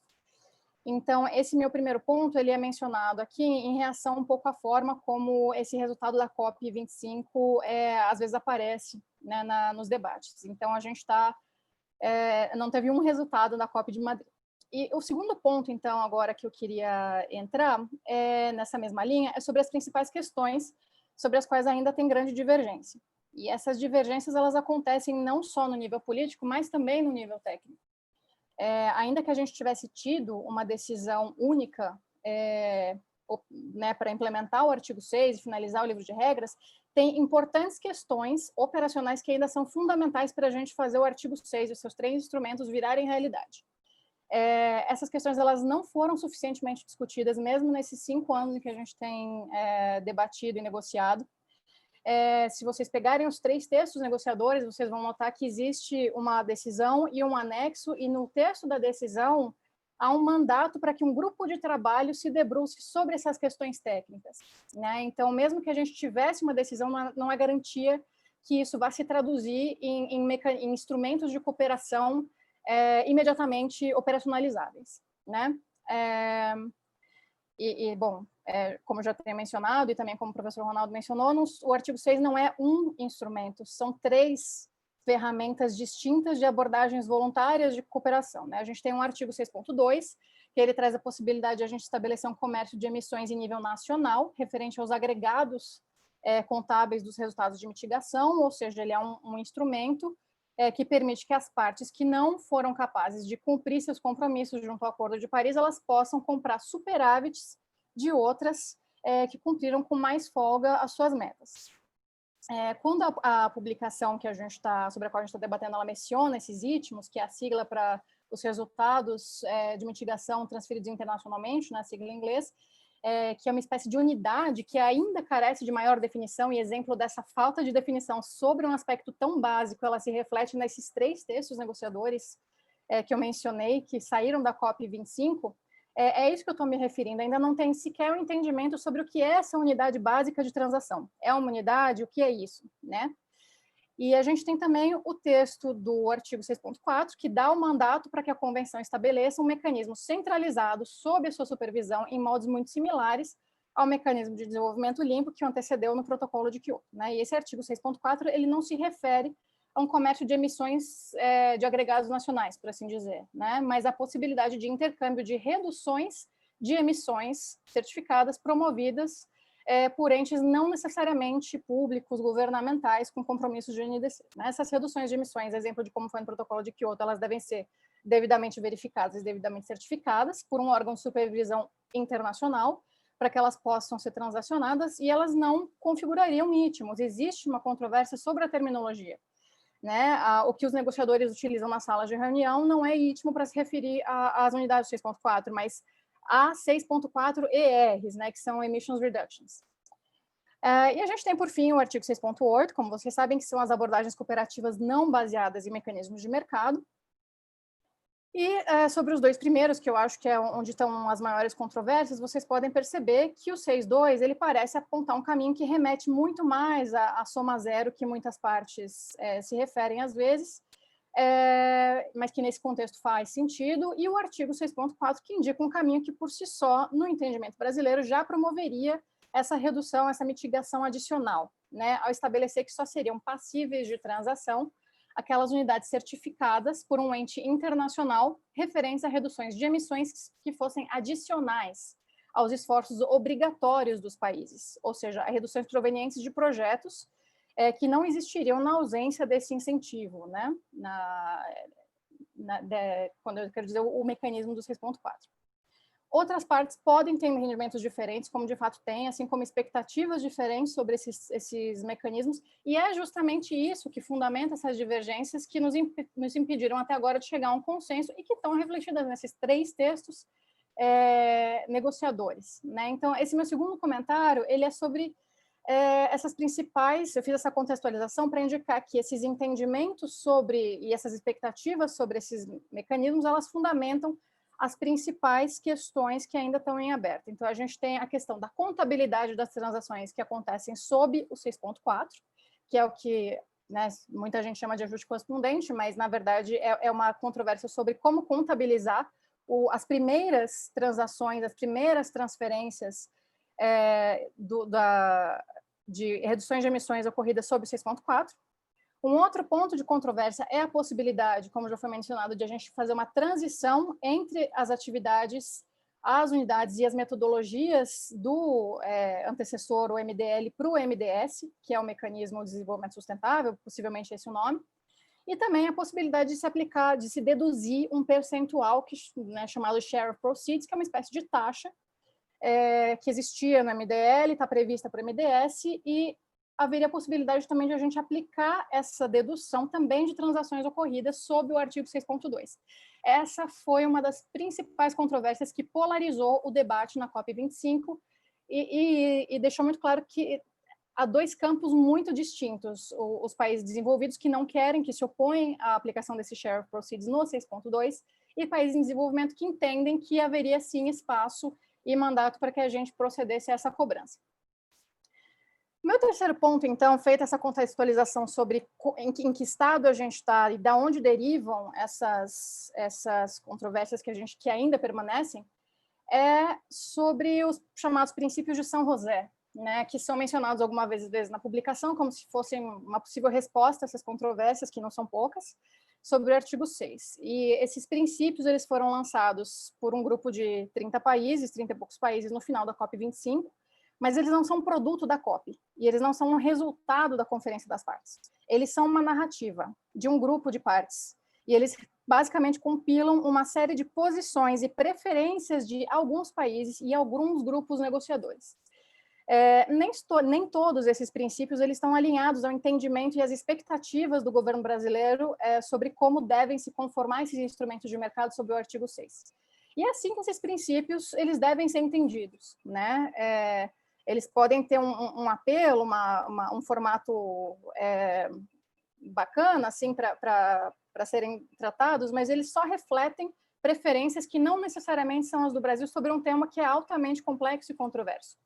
Né? Muitos desses princípios de São José, eles são promessas muito válidas, mas que eles não têm qualquer indicação prática de como seriam cumpridas. Então, a gente tem a própria expressão integridade ambiental não tem consenso entre os 190 e poucos países do Acordo de Paris. O que exatamente significa isso?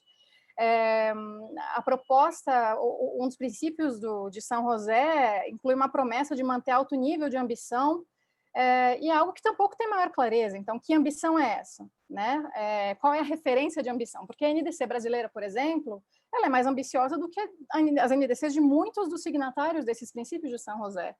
Né? Então, o que exatamente a gente está falando com esse tipo de promessa? Né? Existem outras promessas, por exemplo, como a de jamais permitir uma transição de créditos pré-2020 para o Acordo de Paris, leia-se do sistema estabelecido em Quioto, são diametralmente opostas ao entendimento do Brasil, que acredita que deve ser o resultado dessa negociação. Então, prejulga opções que ainda estão em aberto. Né?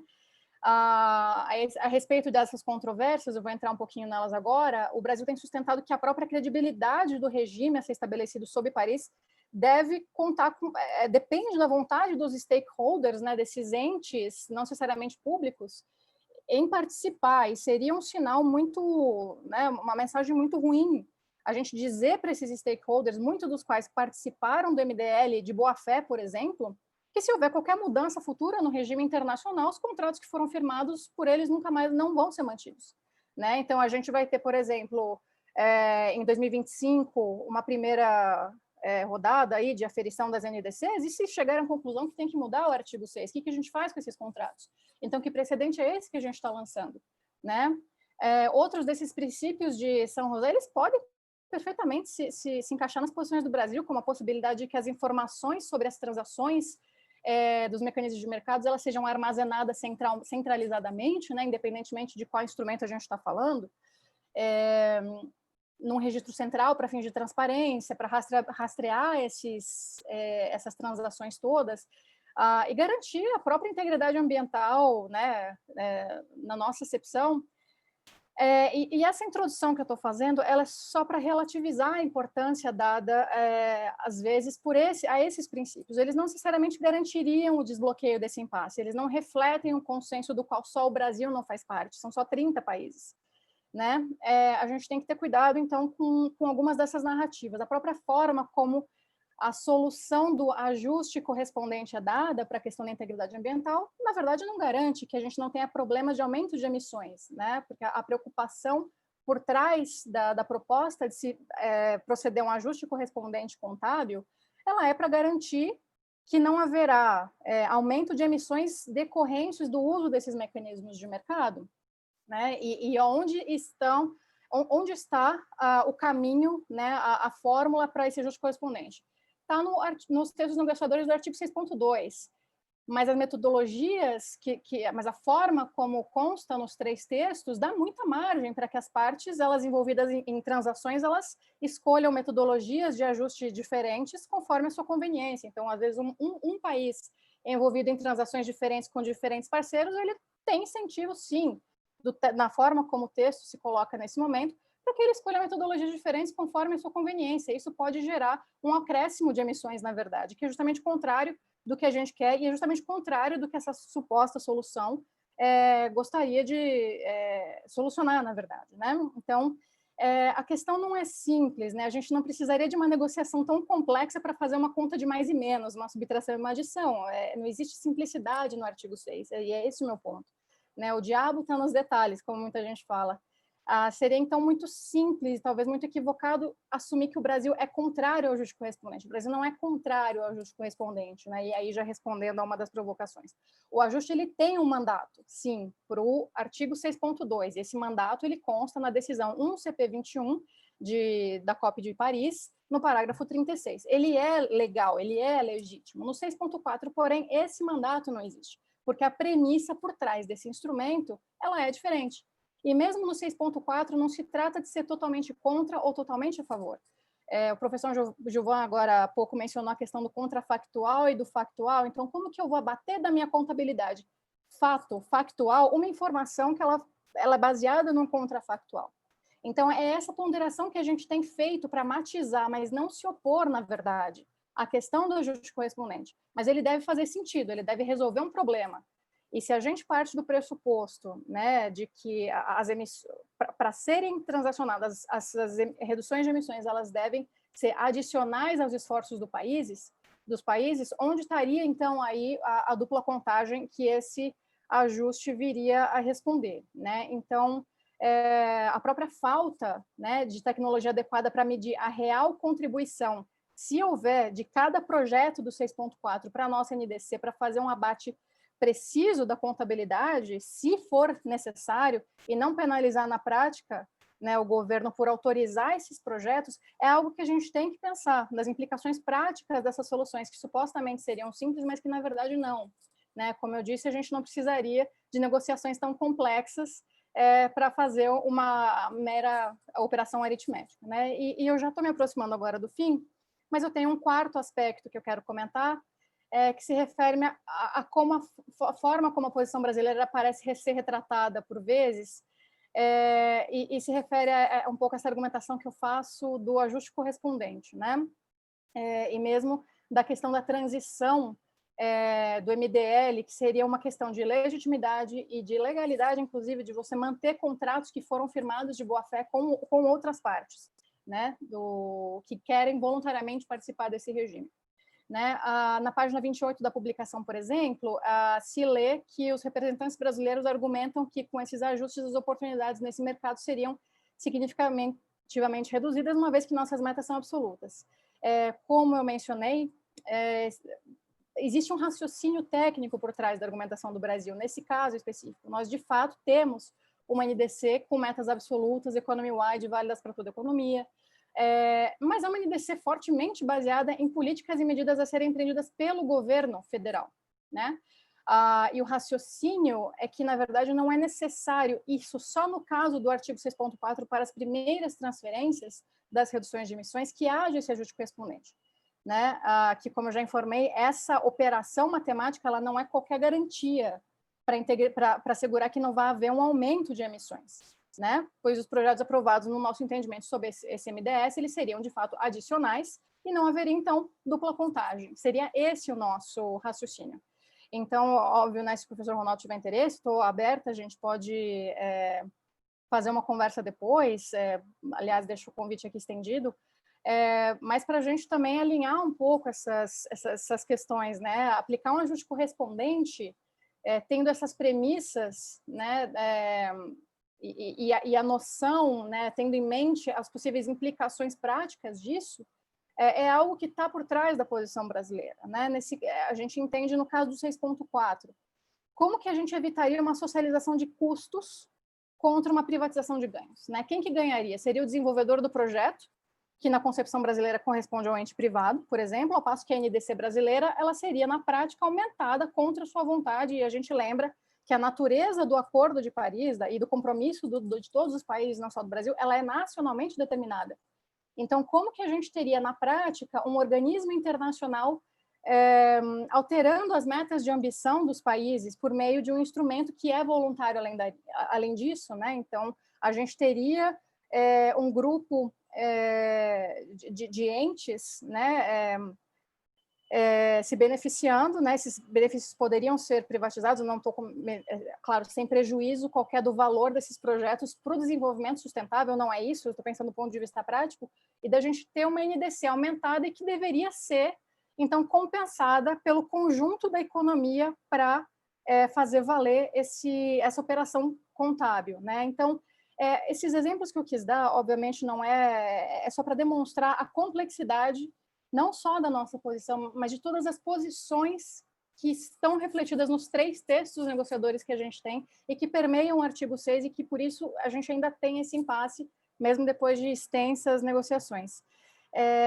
Eu peço perdão porque eu me estendi um pouco e agradeço imensamente a oportunidade de estar nesse evento. Muito obrigada mesmo ao Fórum e aos meus colegas debatedores pelos comentários. Muito, muito obrigado, Marina. É super importante a gente ter uma clareza maior de como é que a posição brasileira está sendo formada. Eu queria voltar a palavra para o professor Ronaldo, que pede uma palavra durante um momento. Obrigado.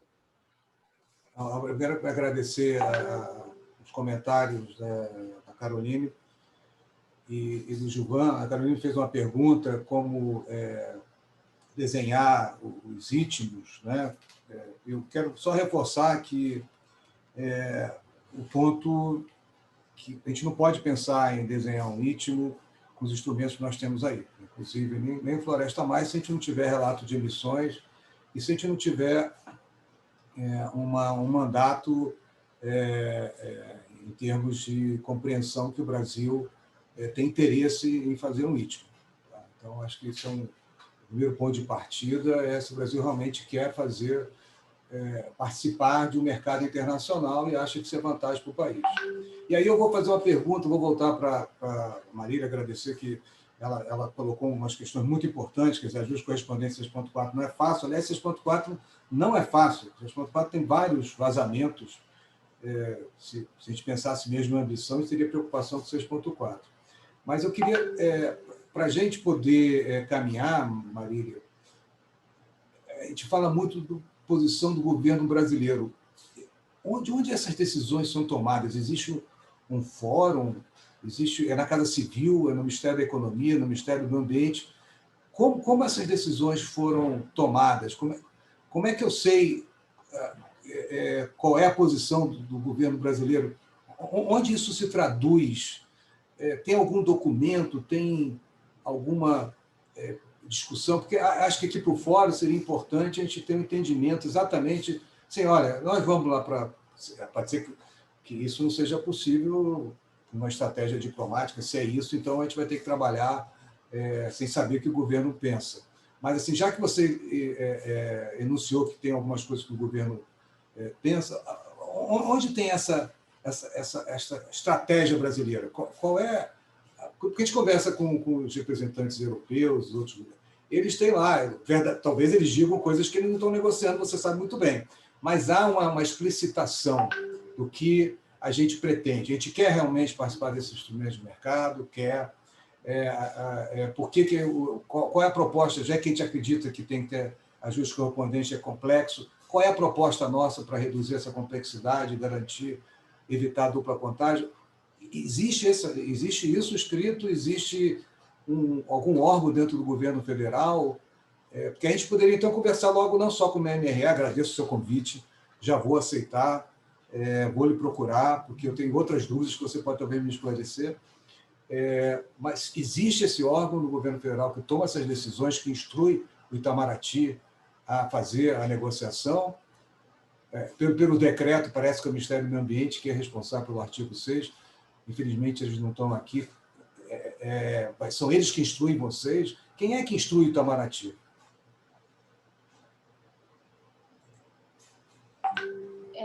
Só uma pergunta para o moderador, uma questão de ordem. Eu já respondo imediatamente? Como que eu... Por favor, por favor. Agora a gente está Ok. na sessão de abertas a perguntas e respostas, eu acho Ok. que fica mais dinâmico. Bom, o meu entendimento, não sei, mas até onde eu sei, o Itamaraty coordena a atuação brasileira internacional.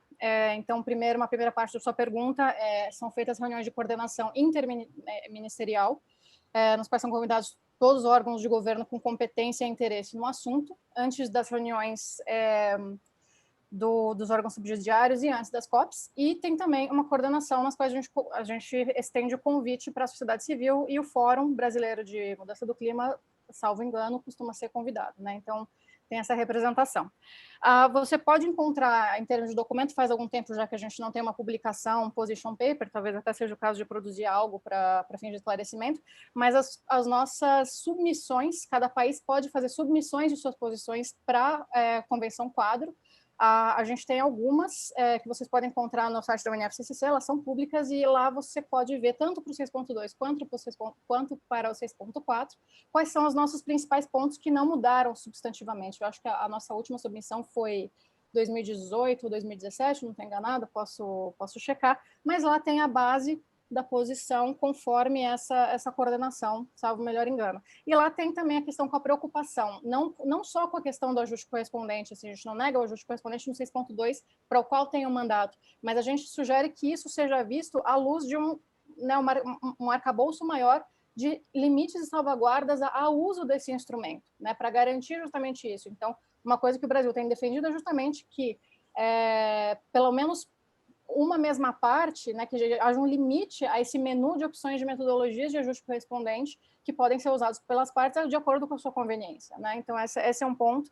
E a questão do ajuste correspondente, a sua explicação, todo o raciocínio técnico por trás da posição em 6.4, que é a posição que se baseia pela questão da adicionalidade. Acredito que a gente não tenha tido uma discussão muito aprofundada no âmbito da UNFCCC sobre essa questão e como operacionalizar essa proposta, também se encontra numa dessas submissões.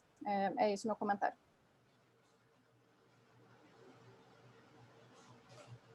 Obrigado, Marina. Eu queria, então, abrir perguntas do nosso público ou dos outros debatedores que queiram se manifestar.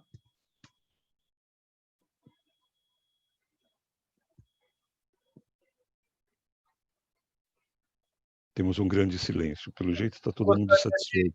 Eu gostaria de falar aqui Por favor. Eu vou tentar abrir o vídeo. Muito obrigado. Eu tô aqui um pedido, uma pessoa que me pediu para clarificar se o Fórum participa dos debates do artigo 6º com o governo.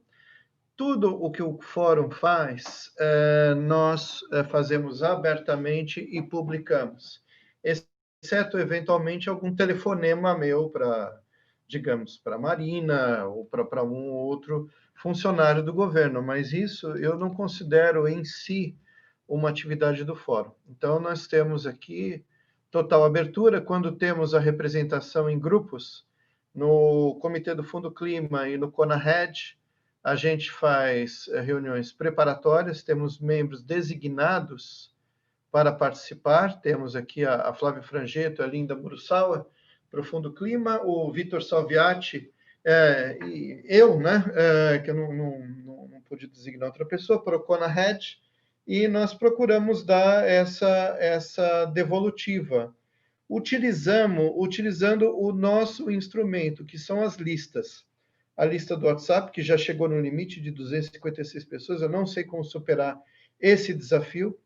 Eu propus o Telegram, circulei aí, quer dizer, para nós conversarmos, e esses são os tempos atuais.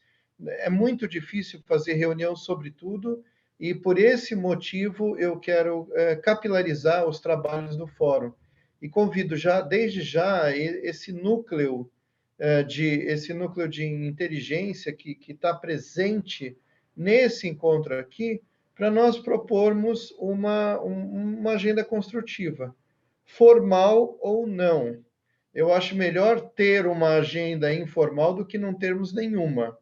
Se ela for formal demais e for muito engessada, é pior. Mas isso cabe a governo e sociedade se comporem, e principalmente fica aqui o convite ao governo para, mais uma vez, aceitar nossos convites do fórum, e se quiser nos convidar para alguma coisa oficial, estamos aí. Muito obrigado. Eu recebi uma provocação, Marina, para você, e como que está a posição brasileira em relação a colocar o RED dentro do artigo 6, que parece que havia uma certa dúvida. Obrigada pela pergunta, Shigeo. Na verdade, esse foi um disclaimer que eu fiz no comecinho da minha apresentação. A discussão do artigo 6 ela não é setorizada, por isso eu quis me ater realmente às questões mais técnicas. Acho que talvez a MMA possa, se vocês possam acionar o MMA, talvez eles possam também responder melhor, mas a gente tem um artigo 5 que regula a questão de RED, pagamentos por resultados nesse contexto. O artigo 6, o 6.2, ele silencia sobre essa questão mais específica, e o 6.4 também não tão pouco evolui muito em relação a isso, ele se limita a, por enquanto, pelo menos, já que não tem, eu recordo, são 3 textos que refletem grandes controvérsias, eles se limitam à questão de reduções e remoções, né, pelo menos nesse momento. Então, mas não vejo grandes problemas, assim, como tratar desse tema dessa forma, só com relação à questão do artigo 6, acho que é muito mais uma discussão interna dos países, eventualmente interessados nisso, do que do artigo 6 em si. Obrigado. Lucon, eu tenho a impressão que o nosso tempo está se esgotando. Eu queria agradecer aos debatedores, queria agradecer ao Seroa, e, Lucon, eu devolvo a bola para você. Obrigado. Bom, vou fazer aqui rapidamente um agradecimento. Muito obrigado, Seroa, muito obrigado, Shigeo, Gilvan, Caroline, muito obrigado. Marina, obrigado pela participação, obrigado, governo. E essa é a nossa tônica. Eu acho que é isso que nós pretendemos, assim que nós pretendemos continuar trabalhando com o fórum, procurando pontos de entrada, procurando novos temas, estamos aqui abertos. Eu acho sempre bom nós terminarmos um evento tendo outro em perspectiva, no caso, os subnacionais, né? Se possível, mais de um em perspectiva, e convido todos vocês a participarem ativamente do fórum. O fórum não sou eu, o fórum são vocês. Muito obrigado a todas, muito obrigado a todos. Obrigado, Cíntia, por fazer esse meio-campo invisível que tornou possível isso tudo que nós temos aqui. A Cíntia Feitosa do ICS, obrigado, Anatone. E obrigado a todos as demais e os demais. Muito obrigado, viu? Até a próxima. Obrigada e um bom fim de semana. Obrigado a todos. Parabéns.